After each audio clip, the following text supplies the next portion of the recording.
everybody. It's Jeannie and Cindy at coffee. Well, I'm actually drinking water today, but Okay. I love it A and water. it's Good. lovely and Water. it's lovely alkaline water and I love it. We But are good water beings on a water planet. So water, water, water, water. Okay. morning. And I'm a water sign.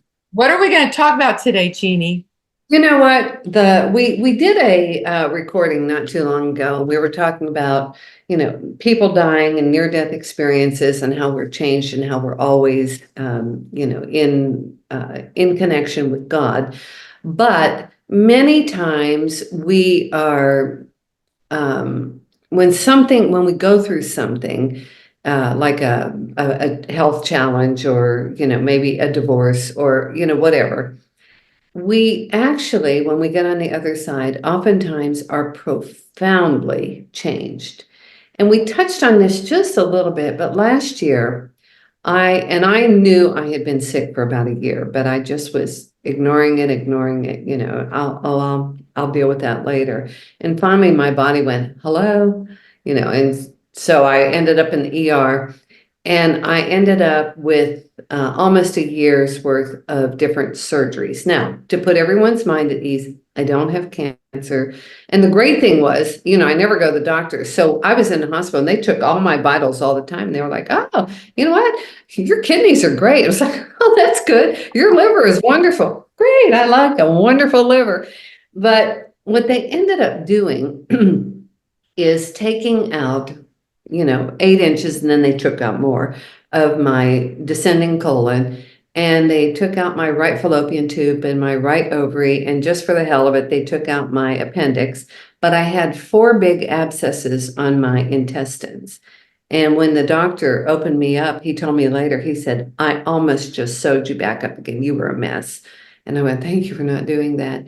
But he and other people said, you do know that people with one abscess, most of the times they die. And I said, well, I didn't know that, and I'm not dying. But what I'm telling you, and I've said this over and over, because it was a lot. And I ended up with like an ostomy bag for 7 months. I ended up back in the hospital. I had 30 hours of surgery, 30 hours of fentanyl. That's what they use to put you out for these long surgeries. Now, it's absolutely monitored. I mean, and someone asked me, I mean, did you have withdrawal? And I went, no, this was medicinal, and I mean, so they were very careful about it. But on the other side of that, I went, I am different.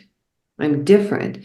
And how I'm different is a number of ways. One, I have a great appreciation for everything. The other thing is I have taken time, I was forced into taking time to just be still and to just pray and meditate and, take care of myself and do that sort of thing. But it's like I have absolute, and there's no anger here, but I will not put up with any BS at all.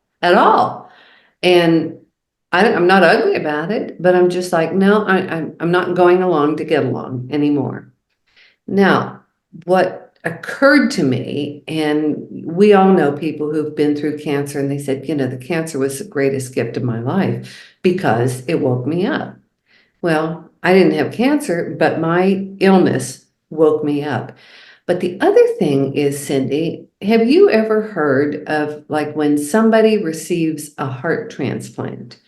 Oftentimes they begin to take, and they don't know anything about the donor, but they begin to take on the likes and the dislikes and the personality of the person who had the heart.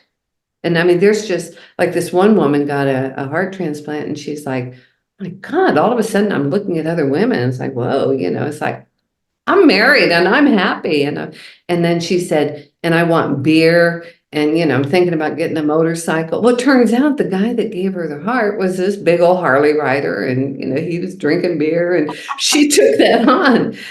So what occurred to me is if that's true, and I do believe it's true, is that like the parts that they took out of me, like my appendix and part of my colon and my some of my female parts, I believe, and this is a big study I think that I would like to do, but I believe that those things became infected because I was holding in belief systems and anger or fear or whatever.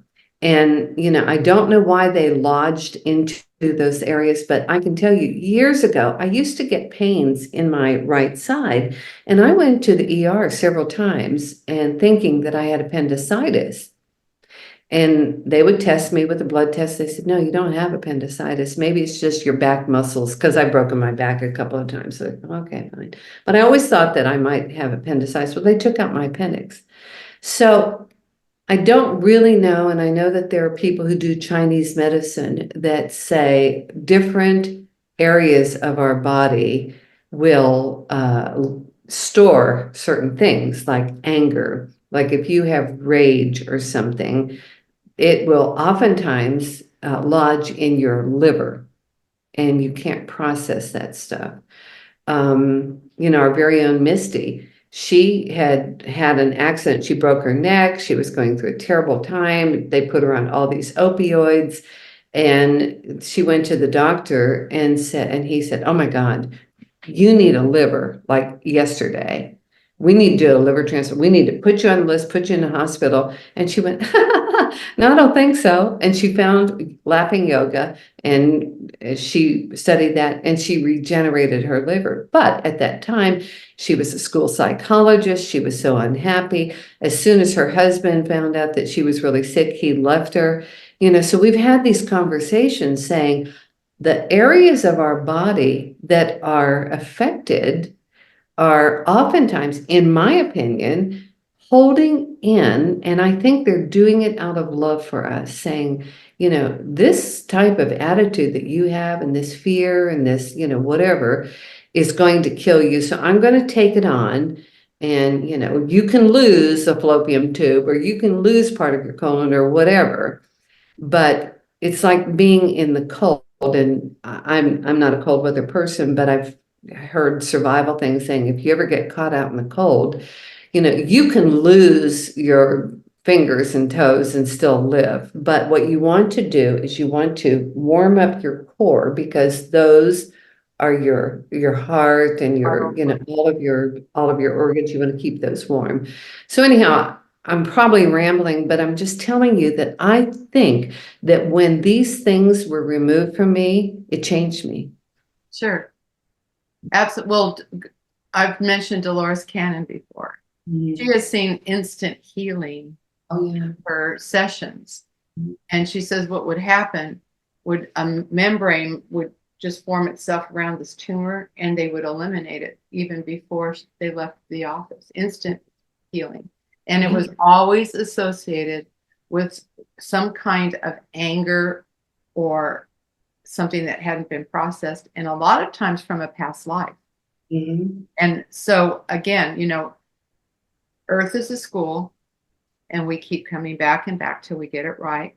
And the whole game is discovering our authentic self, of that we are one with God, that oneness with God. When you finally wake up and you understand that everything is just a big drama.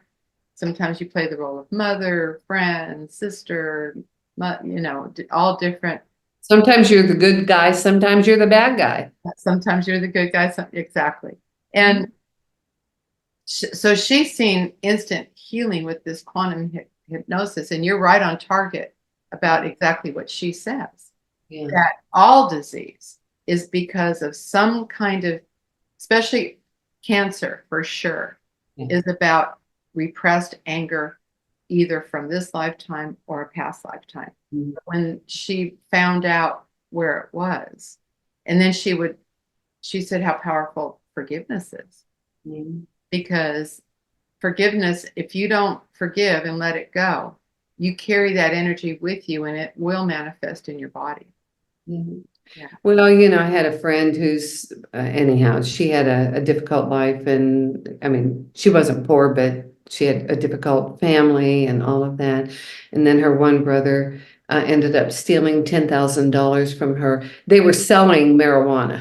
Now she had a job and so did he, but this is back in the day, and he stole her money and she was so angry. Well, she developed breast cancer Wow. and she would not forgive him. And, I mean, and she died. Yeah, it is what it is. But she, in looking at that, I realized forgiveness is actually giving for ourselves. Yes. Yes. And her whole thing was, he doesn't deserve to be forgiven. He stole money from me. Why should I forgive him? Because if I forgive him, that is like giving tacit approval to what he did. Right. Exactly. It's like, well, is it worth dying over? Right. You know, and so when we forgive, we just let go. And Yes. I like to say it's kind of like a tug of war game. We pull this one because we know that that's going to pull push their buttons. They pull us, da da da da da. And finally, we get tired of the game and we go, you know what? I'm just laying down my end of the tug of war rope, and you walk away. Well, let me tell you something. The other person who's on the other end, Uh-huh. many times they don't want the game to be over. Oh no. Because it feeds their Ego. Yeah. ego and And their a sense of their power. their their whole thing. But when you lay down your end of the rope and you don't make it mean anything and you walk away, guess what? You're free. Yes. Yes. Sorry, I had to plug in my computer. Okay. So we don't go, you don't go away. No, I don't want to go away. But yeah. So anyhow, the whole idea is, when you think of the word dis-ease, it is dis-ease. It is a disconnection with the easiness in your body. So it's so interesting because I'm a different person, Yes. and I'm a much nicer person. I'm a happier person, but I'm also happier because I'm not letting people walk on me, and I have learned how all of a sudden to ask for help and to really invite it in. What? I know, it's hard to believe. I know. What's up with that? But I have anyhow, to say this right now, everybody watching this. When Jeannie and I first started Bnow, she said, "Now, Cindy, I'm not a team player."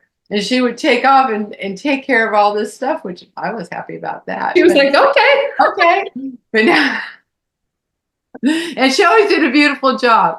But no, I gave up that story. I'm a total team player and I reach out to people and I'm very grateful. And I'm grateful to you. And so anyhow, but well, the thing about you, Jeannie, is when you take over, it's done right. Hmm. I have total trust in you that way. And it'll be done right. Yeah. Yeah. But I also know now I don't have to do it all. Yeah. I can actually 'Cause you trust would stress, people. yeah, you'd stress yourself out. Yeah.